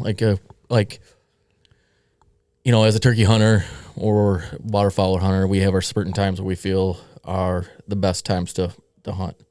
What if you had an any given time and weather's not an issue, that everything's what's your time to hit the water? What ideally would you be your time? Say early May. I'm going to tell you that it doesn't matter. That post spawn bite is banging. These fish are are recovering from the spawn, and they have to eat. I'm going to tell you, chase watercolor. Chase watercolor, chase watercolor, chase watercolor. Light penetration will turn a bite off. And that's why we buy Canadian licenses, because most of the time the Canadian side of the river has the color that you're looking for. If I can stand on my transom and look over and I can see my prop and well past it, like it's clear, I want to be able to see my cavitation plate, and I want it to be like green and just be a little bit cloudy. That is perfect. Those you find the fish in that watercolor and they will bite all day. That's a good question, because a lot of the time you hear people say, "Oh, it's just early morning bite," and that they shut right off. Oh, because the water's gin clear. Yeah, you can get them at first and last light on the U.S. side in that clean water, but most of the time our stained water is on the Canadian side. It's not because I like fishing Canada or like giving them my money. I ain't got nothing against them, but you're chasing watercolor over there. And that's the same thing on Lake Erie or Saginaw Bay or Lake St. Clair. If it's too clean, you're not going to catch fish in it. It's either whether it's light penetration or they get that much of a better look at your lure and they say, no, that ain't real. I don't know if it's just because of all the tariffs. She had something against them, or something else it might be. So when you have your clients come down, you're asking them to get the Canadian license, right? It's mandatory. Yeah. Don't sell yourself short. If you're going to come down here and fish this river, don't short yourself, to fish in just the U.S. side. And a daily license is not very much. When you're looking at the prices on the Canadian, the Ontario DNR site, those prices are in Canadian dollars. So your bank will do the conversion for you. It's like some of my friends, I'm like, hey, just get your Canadian license for the year. We're going to be down there fishing a lot. Well, it's $80. Well, check your bank. It was only 60, Right. 65. Well, I think it might even be cheaper now, because I think we were Our below. dollars more now. Yeah, so it's probably even cheaper, because not that many, like a year or two ago, I think they were higher than us. Yeah, it was. right? Yeah, it was. Vice their versa. dollar I was should worth. say. Yeah. Worth more than ours. Yeah. Now, how do you feel more, and how do you sell more with the state itself talking about raising fishing licenses, because that's been a big talk around Fishing and hunting licenses. Yeah. But I only think I heard deer though. I don't think I heard anything else. Base license going up. Is it, okay, so basically, wow. okay. Yeah. I don't know. I enjoy this state a lot. So, and it's really, if you think about it, it's peanuts. You know, the amount of deer hunting and fishing that I do here. Well, like how do you? It's really not. It's a no-brainer for you. Is it harder to sell or like have clients in that aspect? Then do you think?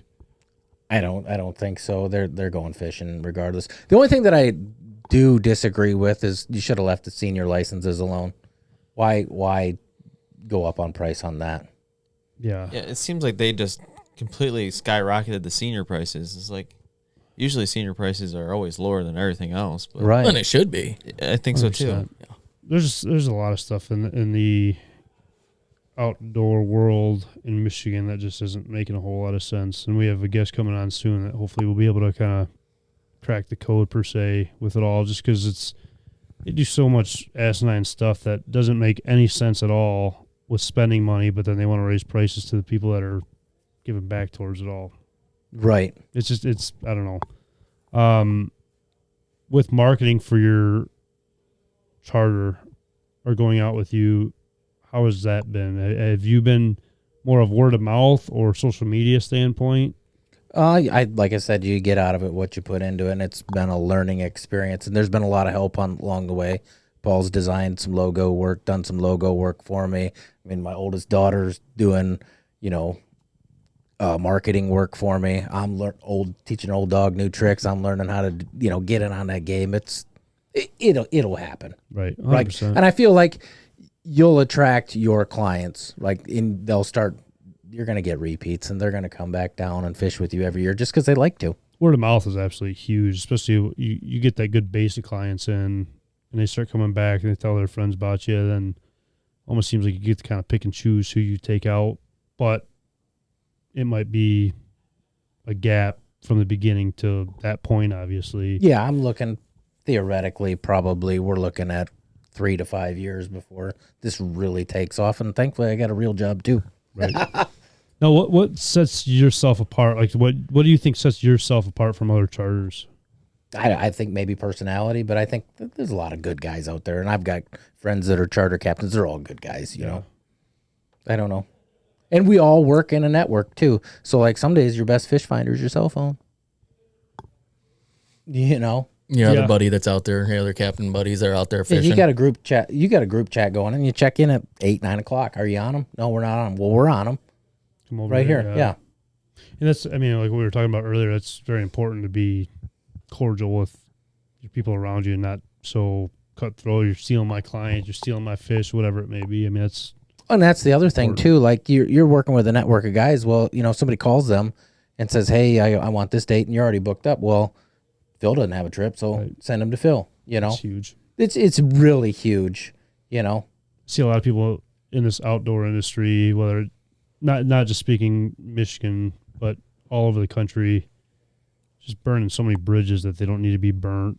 Like they don't need to burn, and they don't realize you might not need them now, but down the road, you still might need them, but they might be able to help you out in a scenario. Like just answer a simple question or something. You know what I mean? Well, like even if somebody's got a bad opinion of you, they could be spreading that out, and you don't even, you burned them once or you had one little run in with them, right. And that's potential customers that they're talking to, And I think that takes a certain person in itself, though. If you got a bad opinion, I'm not gonna be mad if you tell me about it. Like I'll say this about the podcast all the time. Like if you don't like something that's going on with the podcast, I'm not gonna be mad that you tell me that you don't like this, because that's just something that I can prove for myself, for the people to come in the future. right. You can't just go your way and that's the only way you're gonna go. You got to kind of learn off of others' mistakes to an extent, or learn off of what clients or people are listening like. You're not going to make everybody happy. No, and you're not. But you're never going to. You still, I feel like you kind of gotta, I don't know, not just be so on your own path. You got to kind of be able to branch out it in Yeah. a sense. If I don't know. Yeah, you never know. I mean, like even just your etiquette towards the other guys that are in your marina working the same job that you are, you might need them one day to drag you back in because your boat broke down. That You know, I have been into my boat where the bilge pump stopped because the boat wasn't charged up and my boat's filled with water. And you see it every year, especially down where you're keeping your boat at. Like every year, it seems almost every other week at that point, like somebody's boat's filled with, well, hey, whose boat is this? It's filled. You mess up with the wrong people sometimes. They're not going to say a word. You know? that becomes dangerous at that point. Yeah. and expensive. Yeah. Super expensive. I mean, last year, didn't you say there was one guy who's They sunk one in the marina last year. I don't know who it was. Bilge pump issues or was I it? really don't know. I don't know. I know they brought in like a little crane or something and got it out of there, but I don't wish that upon anybody, man. That would be just No. a horrible day. absolutely not. Horrible day. Especially if you're running clients. Can you imagine Yeah. that going to your boat in the morning and then, Yeah, we can't go out today. well, like you're all walking up to the boat and you usually Yeah. your boat's already For prepped and whatever, but like walking out to the boat and it's like, oh yeah, there's probably walleye sitting in my boat right now because it's on the bottom of there's a spawn bed right, right, in right. the back seat. Right. You target like walleye like year round? Like just do you do? I mean, I know we said any other fish. Like do you bass fish or you said crappie fish? I'm a a bit, sucker for when the bluegills get on their beds. I can go be just like a kid again. You won't hear from me or see from Really? me. Yeah. He turns his locations off Yeah. too. No, Snapchat too, because Snapchat's important now. You got to like, turn that off. so, on it. and I'll tell you this: you need help on the river, and you want to know where there's some fish. I'll give you all the walleye pins or anything you could ever ask for on the river, because you can't really mess me up on the river. You can get in line and make the same drift. Trolling's a little bit different story. Whenever you're out and it's calm, you start telling people where you're catching fish, and it's calm. Now you're catching fish going this way, and then you're getting cut off or anything like that, and then. So I don't like to give out, my network's not as big trolling, just because on Saginaw Bay, that'll ruin your day. Yeah. On a calm day, like on a windy day, you got a one-way troll with the wind at your back. But on them calm days when the bugs are out, you can troll any which way you want, and then everybody knows where you're fishing. And that one guy on autopilot that just keeps on going straight and doesn't want to move doesn't for look anybody. forward, doesn't do anything. Never picks his head up, never looks to see where the Or traffic you is. could be out Sterling State Park fishing with my brother and the two boys, and we make our first pass, and we got like 10 pullbacks at daybreak, and 8-pounder hits the deck, and a certain nephew of mine starts screaming. Did about that one this go to fish. state? Huh? Did that one go to state for a little bit? Yeah, he went state for a little bit. Is that the one that got cussed out by the Michigan coach, I believe? I don't know. I Well, never heard that one. Okay. All right. I So think I know who anyway, you're talking about. he started screaming about this 8-pound walleye that hit the deck, and next thing you know, we couldn't even turn. I had to clear 12 rods. We couldn't turn left. We couldn't go right. We couldn't go forward. We couldn't go backwards. That's insane. And we just put it up on plane. We went and marked fish at high speed, and we dropped waypoints on them. Drop a waypoint, and we went and trolled that line, and we got our fish all by ourselves. And he kept quiet after that. Found out real quick. Yeah. Like you hate to like curb the enthusiasm, especially when they're excited about it. Right. But at the same time, it's like, Well, you just brought 12 boats on us, bud. It's funny because like when you start fishing, like when we started anyway, it's go keep the net down. It's just it kind of goes back to what I was saying. Like I just like to find my own spots, man. Just let me be out there, do my own thing. Let me keep the good bottom, and I'm happy. well, there's no secrets on the Detroit River. You just look There's and plenty of fish too. yeah, and you look. There's like we were saying on the way down. You look out there and there's 70 boats in one spot. Well, guess where they're catching them. Right. You know, Right. it's It's there's just no secret. Well, it's like one of your choose your own destiny out there. What do you want to do? Do you want to catch eaters today? Do you want to catch big ones? And I'll tell you how my trip's going to start off. In the morning, we're going to go look for some big fish up shallow. That's what's going to happen. And then you always know where you've got the wolf pack of males, whether it's between the bridges or, down at the salt dock or at the tip of Fighting Island or from, in front of the steel mill.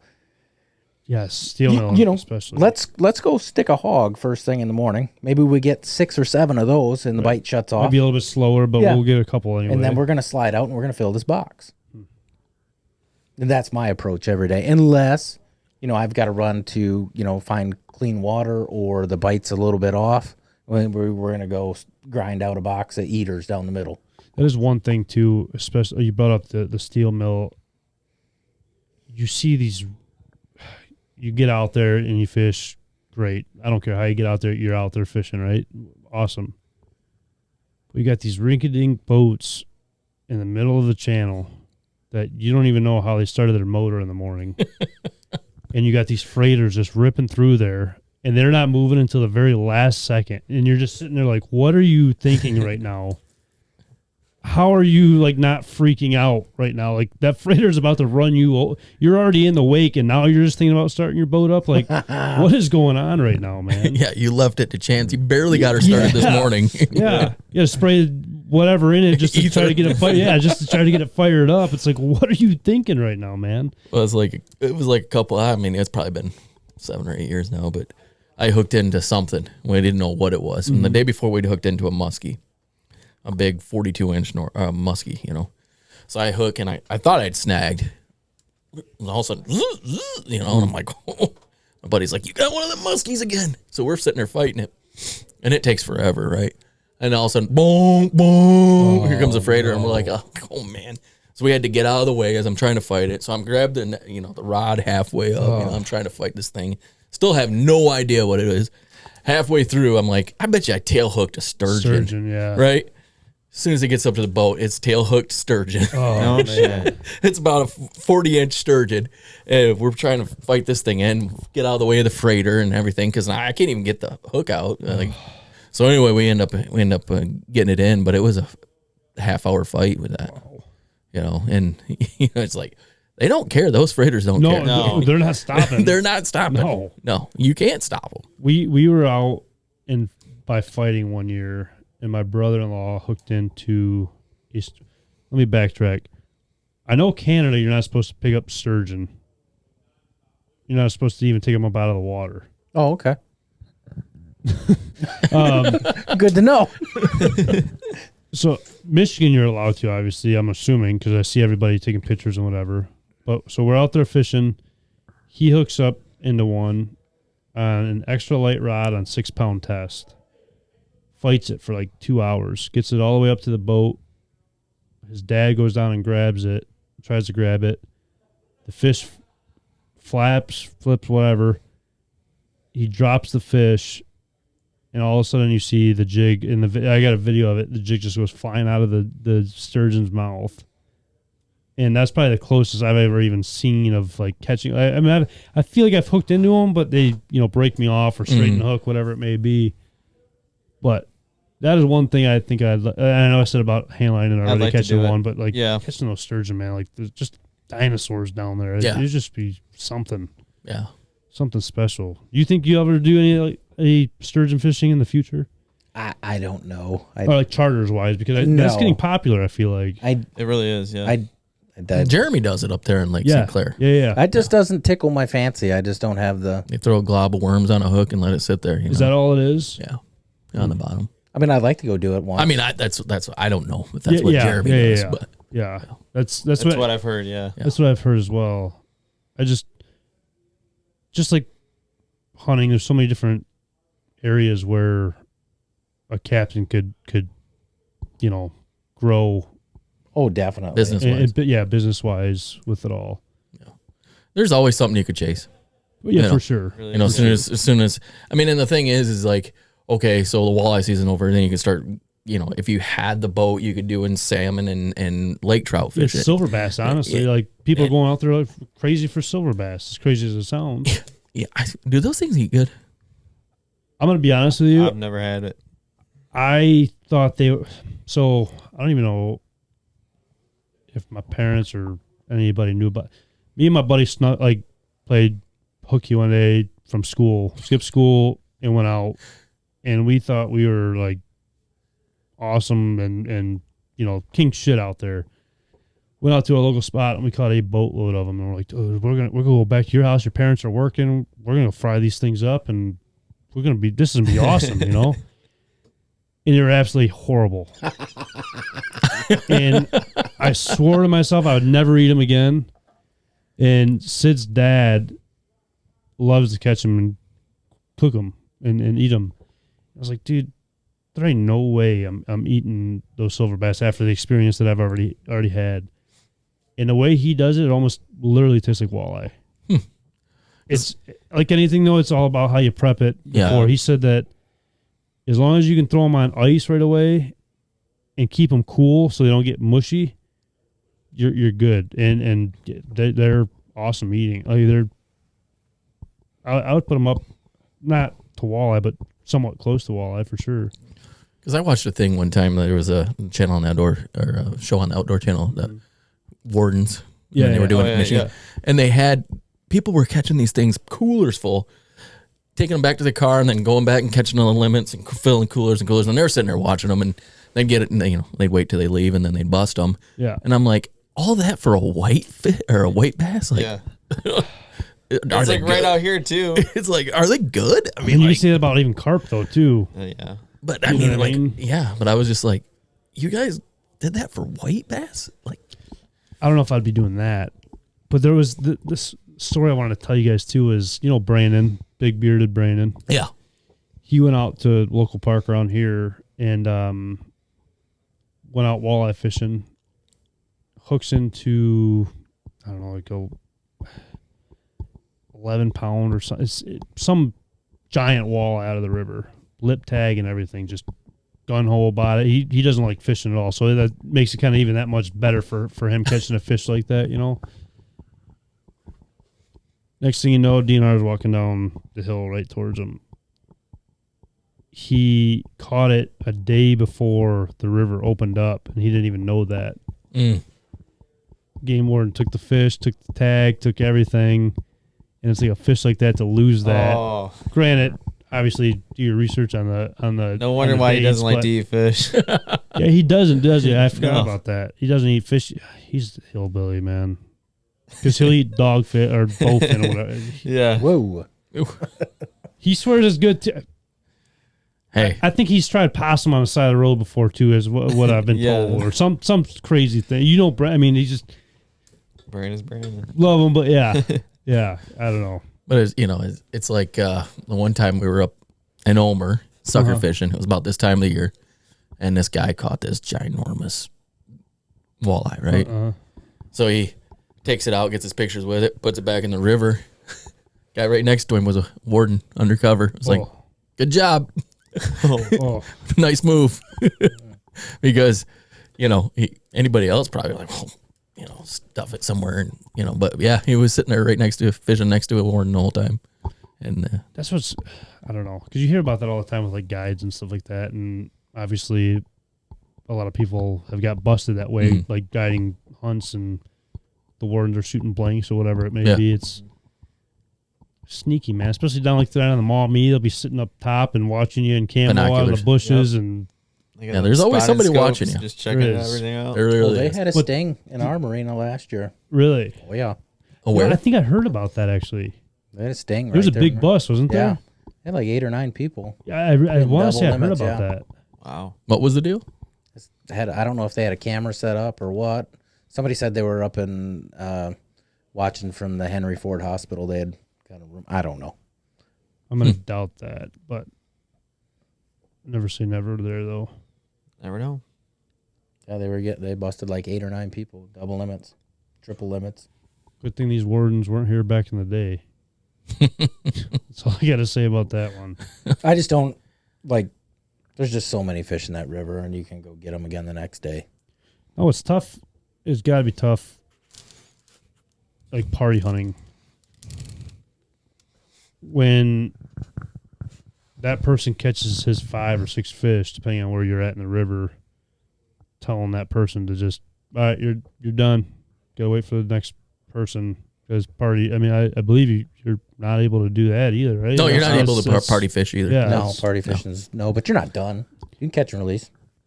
Yeah, but I'm That's just true. saying it's got to be hard to kind of like this guy's got one. Like I'll tell this story where there was 2 guys from my old job that I took out in my little duck boat, and we were going all the way on the other side of the on Grosse Ile. So it's 3 of us in my little 25 duck boat going out there and thinking that we're cruising when we're going the speed of smell like through the whole river, you know. And when the guy got in my truck, he threw a banana on my center console. I was like, what are you doing with that? He's like, I'm taking it out on the boat. I was like, No, you're no, not. you're not. Like, what are you talking about, dude? I was like, you never heard about that? He's like, no. He's like, I'm like, we're not going to catch fish if you got that stupid banana in the boat. Like, are you crazy? And I swear to God, and I'll tell you the same story. Me and the other guy had this, the fish, we were out fishing. Is better? Yeah. Okay. He had the banana in his backpack. Me and the other guy caught our fish, and we're done. And this guy has still not caught any fish at all. I think we were like 1 or 2 short, actually. I tell him, I said, listen, dude, we're almost done. Oh, maybe that's what it is. We're almost done. If you don't eat that banana or throw that in the river, like, I'm never taking you out again. He finally eats that banana or throws it or whatever it was. As soon as he got rid of that stupid thing, caught his limit, we got the heck out. It was just the craziest story. Like, the banana, like, It's a banana. people don't think that. I don't know. And it's a wives' tale, obviously, but it's just, Bad juju. Black cats and bananas are my what is it? black cats and yeah. yeah. I'll go if I see one cross. I'd turn around and go the other way. Yeah. I think it was my great grandpa. My mom always told me the same thing. I hate it too. I hate it. Yeah. I can't stand the fact of black cats and bananas. That's because I don't know. I usually fish with smarter people nowadays instead of him. But it is what it is. But That's what you think until they pull out the banana out of their backpack. that's a very and- good point. Until I don't even know about it. That's a very Yeah. good point. But you got any other fishing questions, Chris, I don't think so. or hunting questions for Paul even? Oh, I see this. You like to go ice fishing, right? Yeah, You ever get a laker out of the ice? I never have. But I've seen it, but I I- saw them on my camera on the Saginaw Bay, and I saw those in whitefish and just couldn't get them to go. What about burbot? You ever catch any burbot out I there? never have. I'm kind of not scared of the ice, but skeptical on the ice. So it's There's a good burbot. I mean, Is there quite a few out there? oh, dude, there's a big run of them right around gun season that comes up in Caseville. It's no secret. It's Facebook famous. It's YouTube famous. Like we've gone up to like Higgins and tried to target burbot, but didn't get a burbot. See, I was supposed to go up and we had a burbot trip up on Torch with my buddy Captain Bob. We were gonna go up and fish with him, and that got canceled because they actually got iced over. That was for the beginning of this month. I was really looking forward to that. I was gonna cross that off my bucket list. Go up there and get on some burbs. now those are like the salamander looking fish too, right? Yeah. Okay, Yeah. I just want to Yeah. make sure I wasn't going crazy there. They're not photogenic. No, just like a wet turkey. Yeah. No, that's one thing I'd like to get on. But yeah, I really enjoy ice fishing. I'm big on ice fishing. So The older I get, the less I like it. just the cold. Yeah, it's just Yeah. and I don't know. Covering water not as easy. Searching for fish, but whatever. Well, you went over Simcoe too. We went over to Simcoe. Oh yeah. I've always wanted to go there. That Me and my was dad have that always was talked my about first trip over there, and it was tough. We struggled. It took us a day and a half to find fish, but once we found them, we caught some really nice fish. But we just ran out of time. We didn't come back Yeah. with the hero picture, but man, we had some that were 3 beer cans long. That's a jumbo. Yeah. Be awesome to do that. That's just basically a walleye. Yeah, at that point, Yeah. Oh same yeah. family. Yeah. That's one thing too. I always like to do is go like the Minnesota, like the whatever lakes those are, where you can like run out the shack and like Oh, like spend Lake some- of the Oh, Woods. yeah, Lake of the Lake Woods. of the Woods, and I think Boundary Red Lake. waters. yeah, like there's a bunch of them out there, but like they have like their own city out there. You can rent that out, stay out there for a week. I think that would just be a blast out there. That would be fun. Just have a guys trip out there or something, and We're planning on going back in the fall, doing the Simcoe thing with the boats. I hear that's much better. I'm no Simcoe expert, so I've heard some stories about the fall. I have some buddies that went out this past winter, but they basically got snowed in where they couldn't even make it out in the lake. The side by sides were just buried in snow with snow drifts or whatever, and they didn't do the hottest. But just, I don't know. A trip I'd like to do, but at the same time, The perch fishing here is just as good, and it starts in I agree. It starts in July, end of July, and it gets good and it stays good until if you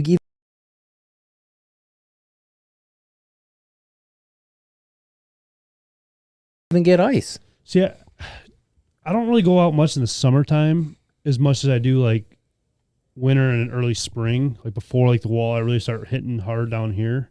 And we are stone's throw away from some of the best perch fishing, and I'm not even going to mention it. I'll have to mention it afterwards because I have no idea where, and I grew up here and I have no idea. Because like, I'll say this right now, like where we're at right now, like we're outside the door here. There should be perch in there like crazy. Oh, we would hammer like some monster. They were hammering steelhead out of here. They were like just everything you can think in the of. marina. Oh yeah, not I shouldn't say hammering because it sounds like a bunch, but you catching them. Catching them. Yeah, it's. We were filling up 5-gallon buckets full of perch and everything. It's crazy in here. And I think it's more, maybe nobody's allowed to be fishing out here. So, you get in the boat or whatever, you come out into the marina and just throw a slip bobber next to a dock or whatever it may be. And structure. Yeah. And I think that's what it is. And I don't know if it's got anything to do with the bubblers being on all winter long, so it's got that open water or anything. I don't know. No, it's just that shallow water, pre-spawn, fish are pulled up, ready to spawn in these marinas. How shallow is shallow, like for you for perch? Because like I think out here is about 6 in some spots. 6 to I don't want to say even 2, 8 3 foot. You get them in that. I've caught them in that. They're just looking for grass, old vegetation, anything that they can lay eggs on. I think it's important too as a charter, finding any structure any time of year, just marking spots. No matter, like if you're going out now and you see a little lip or something, it might not be good now, but it might be good when the seaweed comes in for say musky charter or something. You know what I mean? Like whatever kind of. Well, like some of my. So there's a couple of things that were really eye openers for me, and it's just how the Great Lakes fish like a small inland body of water and structure and wind and current and how it sets up bait fish on it.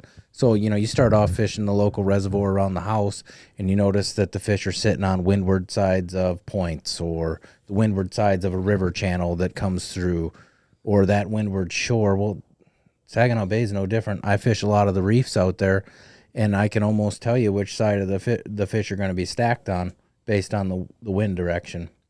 Oh, is that because of the bait fish are getting pushed in? What happens is the plankton gets pushed over to that side, and then the bait fish, and then everything just sits there.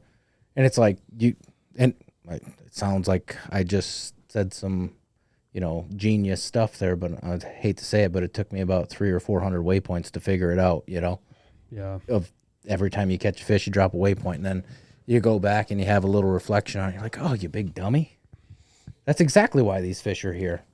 And that's why, outfitters or guides or charter captains get, they're a dime a dozen this time of year on the Detroit River, but find the good ones. Like that's the experience side of things. Yeah. That's what you're paying for. Right.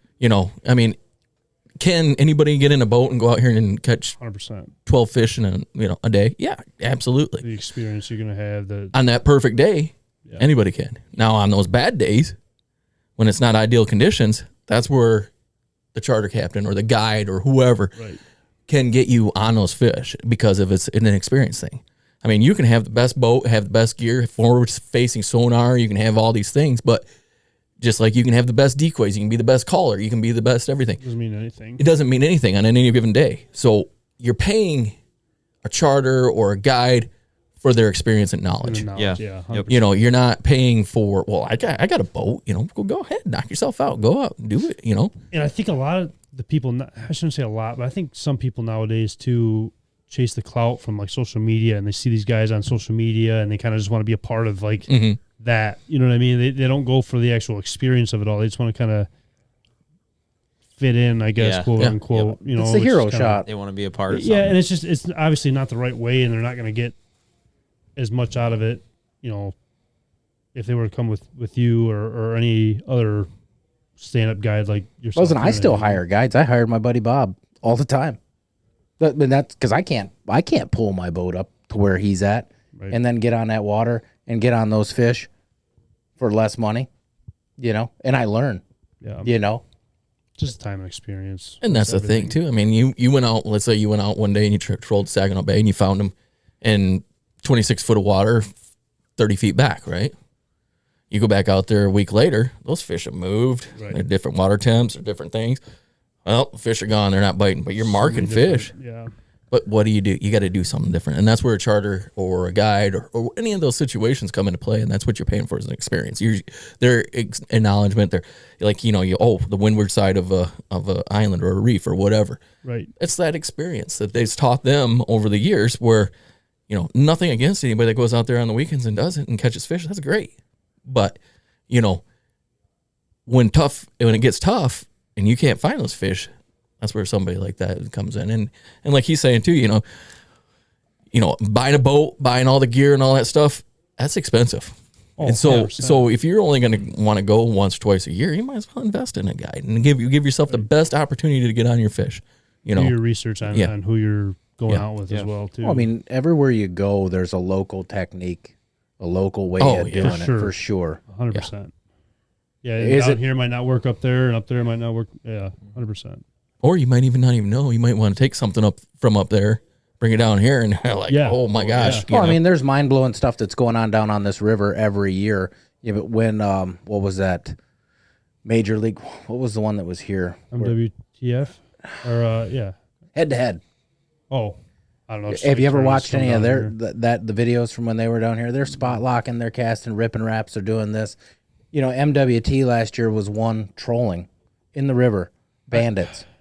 I think I'm almost positive I was fishing next to that guy, and then a lot of other guys were throwing those like rattle traps and stuff. And another thing, go ahead, finish. I mean, just there's more than one way to skin a cat.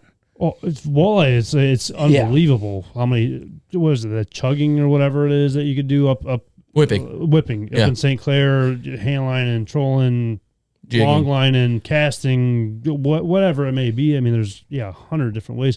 But like you said before, though, you're gonna get what you put in. Like you're gonna get what you put into it all. Like if you want to learn about walleye and stuff, you're gonna get with.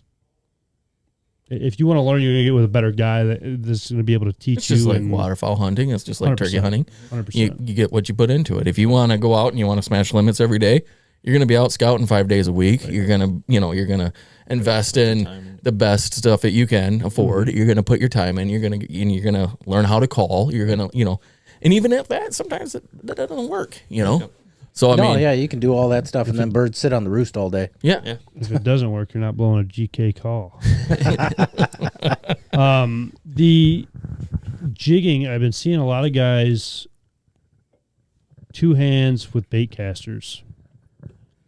Have you been seeing it? Because I feel like the bait casters, from what I've been told, the bait casters are really kind of coming in lately. Have you guys seen that at all? I run a bait caster up front. Now, is it the bait caster that you just touch and it'll? I had a nice one of those.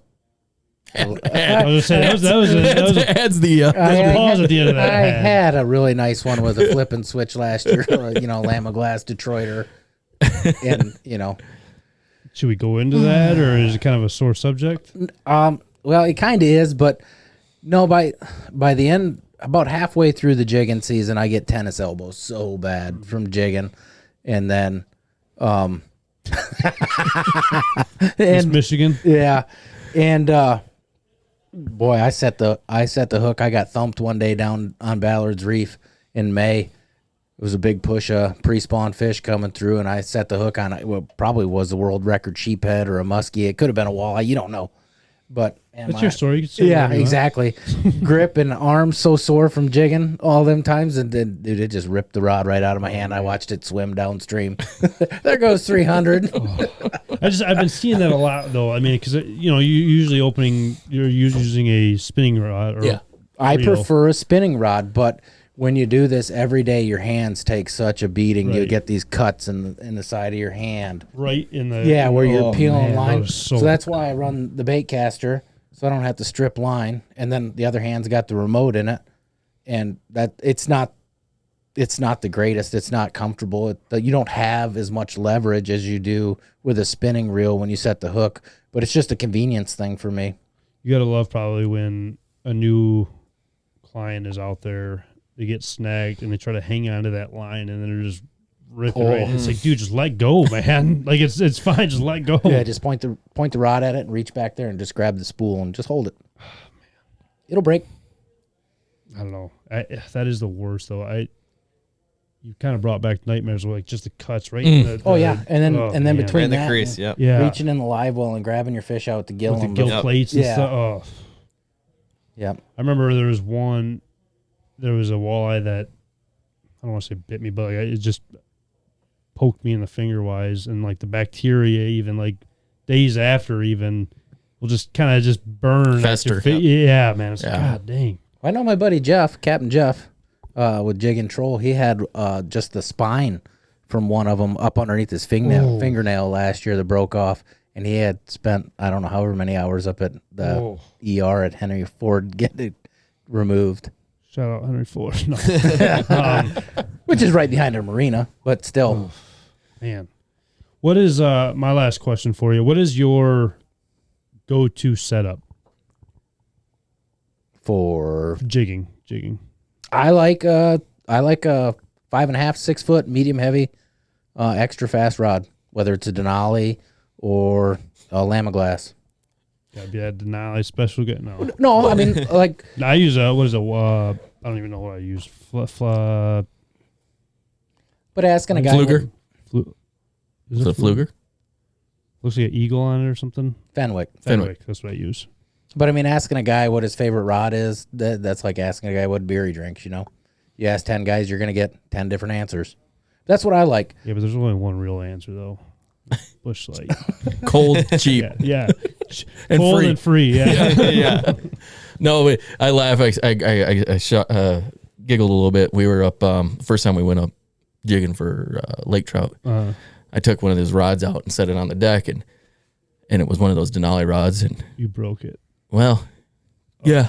Man. And so then I felt bad, so I went and tried to buy a new one to replace it. I was like, oh my gosh, these will stay in the lod rocker until it's time to fish. Yeah. How about an ugly stick or something? Yeah, so it was an eye opener, that one. No, I just like them because they don't give you a whole bunch of bend when you're fighting a fish, which I'm in it to put fish in a live well, so I'm not about to fight, right? Well, if you want to play with fish, we'll play with them in a live well or play with them at the cleaning station. But I can, with those Denali's, when the bite's just a little bit fickle, you can feel a walleye breathe on your jig, And you'd listen to Lance Valentine talk breathe about heavy or no? Yeah, heavy breathing. They're down there doing what they do, But you listen to Lance talk about it, and he says it makes sense. Like grab a spaghetti noodle, and it's not cooked. And flick the end of it. You can feel it, right? Right. Feels good. You can feel every bit of that. Now cook that noodle, boil it, and then flick the end of it. Right. So if you're picking up and your rod's loading up with just the weight of your jig, you're missing as many fish as you're catching. And when I say you're lifting up, like you want to envision that you're lifting that jig off the bottom, but you're stretching out that stinger hook too, right? You need to pick up with getting that back tail whip a little bit. Yeah. So if you got that snap jig, you've missed more fish than you've actually hooked. There's a difference between snapping it up and lifting it up with authority, right? So you're going to lift it up. That's interesting because lift it up. A lot of times people want like the lightest action or like the, you know what I mean? That's interesting that you say when that. you put that whip in there, you got a 1 ounce or a 5/8 or whatever you're running down there. That's a little wrecking ball. Yeah. That walleye just barely nipped on your jig and you picked it up. And by the time you felt that thing, you already put slack in it, and that wrecking ball just dropped it right out of his mouth. And you're knocking them out instead of catching them. Yeah, and you're like, oh, I missed another one. Oh, I missed another one. Just pick your jig up. That's another good one. Is it a rock or is it a fish? What you tell me? And the other thing is, if your buddy's not ready with the net, don't bring that fish to the surface. You know what I mean? Keep that fish a couple of feet below the surface till the net's ready. Or if your buddy's just jabbing at the fish on the hook, and it's like, dude, just calm down. Let me bring it to you. You don't got to do nothing. Yeah, just don't relax. bring that fish to the surface till that net's ready to get him, because as soon as he comes up and thrashes, he's off. Yeah, that jig's got room to move. A couple of years ago, most disappointed I've ever seen him look at me in my life. Big one. It was just him and I, and it was before he even got this boat. He had a little, what was it, 12 foot, 14 foot, just a little, and we were fishing one of the local lakes. Yeah. And he hooked into a monster. And I went to go net it and knocked it off. And he didn't talk to me for 30 minutes. And I was just okay over there? Someone just killed your dog or something. Yeah.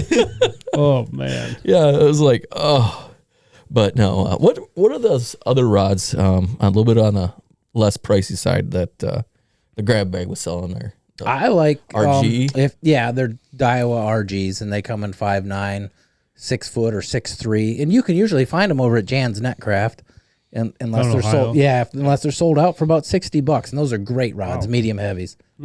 Yeah, that's when we went up lake trout fishing. I have a bunch of those, and my son caught that big lake trout on those RG. Yeah, okay. It's 36-inch. Wow. I think it was like 19-pound lake trout on that setup. One thing I want to try is just once at least is just the ice fishing rod jigging the river, just to feel the fight. I guess I don't know. On the Saginaw River? No, the Detroit River, like right here, just to try to. Oh, I got you. Yeah, just to try. I don't know. I see some guys. I've seen the Barbie rods. Yeah, the Barbie poles. I got a video of me catching a large. We had a fishing tournament up at Trav's diaper party, and that's all I had. I didn't bring a fishing pole, so I had to use a Barbie pole the whole time. So I was catching bass. Everybody's like, "How are you catching them right now?" And even with the Barbie pole, but even like walleye wise, how in the world do they get off those dang hooks and the stinger hooks? Man, it is insane to me. If you think that's kind of cool, catch them on a whipping rod. Oh, it's about, I've never done it's that about before, like this. so We'll just have to go. That's fun too. I'd like to, because I've always been, not always, but it got brought to my attention maybe a year or two ago, and I've heard a lot about it. I've never gone and make done plans and we'll go. Yeah, let's do it. That'd be fun. We went up there last year. Was the first year we went up there. I personally did it, and he said it was slow that day, but for me, we were catching fish every 5 minutes. It seemed like, and he's like, "Oh, this is slow tonight." I'm like, "Really? What are you talking about?" Between him and I, we were catching a fish every 5 minutes. So it's like in the advances in. You're staying still, right, or no? Yeah. Okay, that's what I thought. The conventional way is you have about 100, 150 feet of anchor rope, and you go and you anchor up, and then you let that pull tight, and you're looking for that 18 to 21 feet of water, and you've got whatever weight it's going to take you. Some nights, depending on where you're at and what the current is, you might have an ounce. Next thing, it might be 2 or 3 or 4 ounces sometimes, depending on the current, to get you down to bottom. But what it is you got a 3-way there. You got like an 18-inch dropper to your sinker, and then you go 6 feet off to a pencil plug or Rapala, and then you piggyback off of that another 6 or 10, or some people get crazy with their leads. Or you just go 6, 6, and 6, or 8, 8, and 8. Some guys go 6, 8, 12, whatever. But you got 3 plugs in a line, and you let that thing out on a little whipping rod and a bait caster. You never engage the reel. You just let it out till it touches bottom, and I just whip it forward. And I usually count to like 5, 1, 2, and I go back and touch bottom with that thing every time. And if I don't get a fish there, I just whip up, or I bring it up, and then I let my thumb off the spool and let out more line till that sinker hits again. 1, 2, 3, 4, 5, and then nothing there, and I just keep working it back till I can't work it back. Kind of like hand lining, almost. Yeah, it's like hand lining in place. Interesting. Yeah. But then they'll smoke it, and sometimes you get 1 or 2 on there at a time. And then you got this little shorty rod, and you get it up there so far, and then then it's like hand lining. You got to bring them in by hand to get them over the gunnel. Yeah, that'd be pretty cool. That's where things get out of control sometimes. Because you got 2 fish on a line flopping around. You got pencil plugs everywhere. That's how hand lining. You got your say 12 and 6 foot whatever leads you got on there, and you got 1 fish in the boat, and it's flopping around all over, getting tangled up, and then you swing. Yeah, you got one on your 5 or your 20 or 40 or 15 and 30, whatever the leads are that you're running. Such a pain. But with the modern electronics now, and I switched all my batteries over to lithium, I don't drop an anchor anymore when I'm whipping. I just spot lock it. Right, and then with that, we'll just chase the fish. some nights they might come up in 18 foot of water, and you just kind of bump over 5 feet at a time till you find them. You find them in there at 18, and that bite kind of dies.